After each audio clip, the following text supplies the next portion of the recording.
Okay, boys and girls, so we're heading towards the end of this week.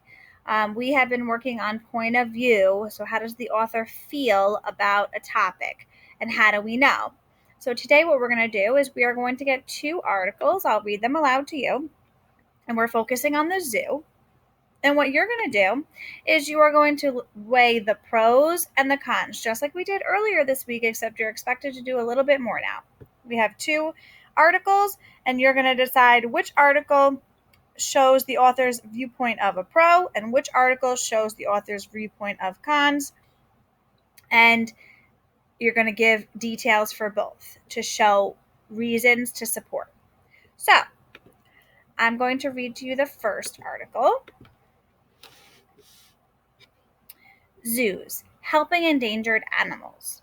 Not only is a trip to the zoo a fun day out, it is a chance for many people to get relatively close to animals they are unlikely to see elsewhere. Zoos are a wonderful way for the family to spend the day together and help animals at the same time. Zoos play an important role in protecting endangered species. Animals found in zoos are safely housed in what is known as a mini habitat. This means the enclosure where that particular animal lives is as close to its natural habitat as possible to accommodate its adaptations. These various environments within the zoo helps the animal feel at home. Zoos are also a great way for people to learn about wild animals. When it comes to education, zoos play a very important role. Children enjoy learning about animals and endangered species. Zoos have added signs to most places where animals are located in order to inform people about them and their natural habitats. They also raise awareness about important issues regarding these animals and how people can help. Those who visit zoos pay an entrance fee that goes towards caring for these amazing creatures of the wild. What better way is there to spend your money?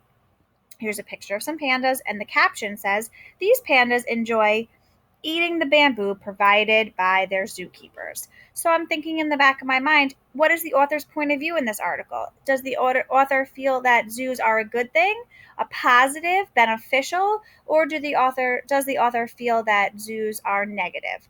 How do I know? Okay. So now I'm going to read the next article to you. Home away from home. You've heard the saying, "This is my home away from home." That's what people say when they've found a place they love to be besides being in the comfort of their own home.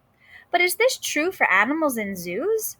Though people love visiting zoos, zoos cannot provide a good environment for every type of animal. It is extremely difficult for zoos to recreate an animal's natural environment. For example, an elephant needs wide open spaces. This is because an elephant can walk up to 50 miles or more in one day. Obviously, it is important to give each animal this type of space within a zoo. That is why zoos are unfit when it comes to providing places for animals of the wild. People who visit zoos should question how these animals live in these little spaces. They need to ask themselves if animals would have a better life in the wild. It doesn't really matter how good the facilities of the zoo are, it will still not compare in any way to the freedom they would have in the wild. Also, animals that are born in zoos and confined to their boundaries their whole life might never get to see their natural habitat or get to live life like they should be living it. This creates a sad situation for these animals that are in captivity and can cause them to become depressed, just like human experience depression. Does this mean endangered animals that are saved by zoos will forever have to live in these man made environments, never to be released in their natural place of the wild? People believe these animals can be brought back to their natural environment once the animal's habitat is considered safe for the animal. The reality is, if these animals ever get released to the wild for any reason, it's likely they will have an extremely difficult time adapting to their natural habitat because they have been taken care of all their lives. When these animals are let go into their natural habitat, they have to provide for themselves, something that they are not used to doing. They will probably die trying to do so. So now I'm thinking, I wonder what the author's point of view is. How does the author feel about the topic? I'm going to look at the text feature to see if it gives me extra information. Here's a picture. It looks like a sad looking lion. And the caption says, This lioness will never see its own natural habitat. So here's where we're going to weigh both sides from both articles. So we're going to complete the chart below using details from both articles. List the advantages and disadvantages of zoos. So whichever article you felt was the pro, was the author's viewpoint was for having zoos, you're going to go in and give 3 reasons why they think it's a good thing.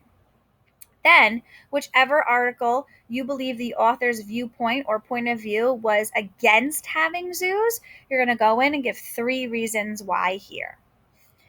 So, just like we did earlier in the week, you're going to think about how these pictures help support the author's point of view. So, how does this picture help support the author's point of view? And how does this picture help support the author's point of view? If you have any questions, please reach out.